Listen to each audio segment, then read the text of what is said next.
इस वीडियो में हम बात करने वाले हैं भारत के हाइपरसोनिक मिसाइल प्रोग्राम के बारे में। स्पेशली धोनी को लेकर बात करेंगे, जिसके बारे में कुछ जो नए डेवलपमेंट है वो सामने है। धोनी को हम पहले भी कवर कर चुके हैं डिटेल में, जो कि एक ब्लेंडेड विंग कॉन्फ़िगरेशन है। मतलब जो विंग है वो बॉडी के अंदर ब्लेंड की हुई है। इसी तरह का ही जो एक और प्रोग्राम है वो DRDO ने 2019 में शुरू किया था LRASHM के रूप में, और ये भी एक हाइपरसोनिक ग्लाइड व्हीकल है। लेकिन यहाँ पे जो बॉडी टाइप है वो डेल्टा विंग्ड है, जहाँ पे जो लिफ्ट टू ड्रैग रेशियो रहेगा वो 3.5 के अराउंड रहेगा। तो इन सभी बॉडी टाइप के बारे में हम ऑलरेडी बात कर चुके हैं। जो डेल्टा विंग कॉन्फ़िगरेशन है जो कि LRASHM में है, वहाँ पे जो कंट्रोल है आपको अच्छा मिलता है, और उसको स्पेशली बनाया गया है मिसाइल को लॉन्च होने के बाद जो 30 किलोमीटर का ऑल्टीट्यूड है वहाँ पे जाते ही जो जिग जैग पाथ है वो फॉलो करेगा, और फॉलो करते हुए टारगेट तक पहुंचेगा। ये ऑल्टीट्यूड इसलिए भी चुना गया है कि जो 30 किलोमीटर का ऑल्टीट्यूड है, यहाँ पे जो एनिमी के ADS है, एंटी मिसाइल सिस्टम्स हैं, वो अप्रोचेबल नहीं रहेगा, उससे आप बचे रहोगे। तो जो चांस है इंटरसेप्शन के वो यहाँ पे कम रहेंगे। जो रेंज है LRASHM की, जिसको स्पेशली एंटी शिप रोल के लिए बनाया गया है, जहाँ पे जो CEP है वो 5 मीटर से नीचे की है, जो कि हाईली एक्यूरेट है किसी भी एयरक्राफ्ट कैरियर या फिर वॉरशिप को डिस्ट्रॉय करने के लिए। जो स्पीड रहेगी वो 10 से 12 मार्क के अराउंड रहेगी। इसको लेकर नया डेवलपमेंट ये है कि जो सीरियल प्रोडक्शन है वो इसके शुरू कर दिए गए हैं। जो टेस्ट के रिजल्ट रहे हैं वो काफ़ी अनुकूल रहे हैं, सेटिस्फैक्ट्री रहे हैं। तो होपफुली अगले कुछ मंथ में जो इंडक्शन ट्रायल है 1 या 2 वो होते हुए दिखेंगे। उसके बाद जो मास प्रोडक्शन है वो पेस पकड़ लेगा। तो ये इसको लेकर नया डेवलपमेंट है। ये भी हम धोनी को लेकर भी बात कर लेंगे।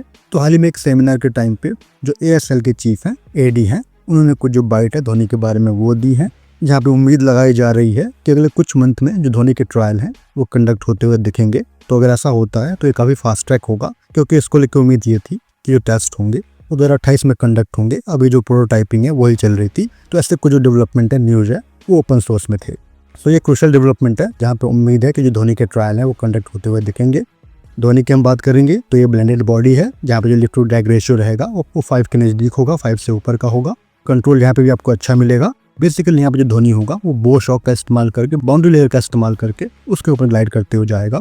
जो स्पीड रहेगी धोनी की वो 21 से 22 मार्क के ऊपर की होगी, और जो मैक्सिमम रेंज हो सकती है वो 5500 किलोमीटर से लेके 13,000 किलोमीटर तक होगी।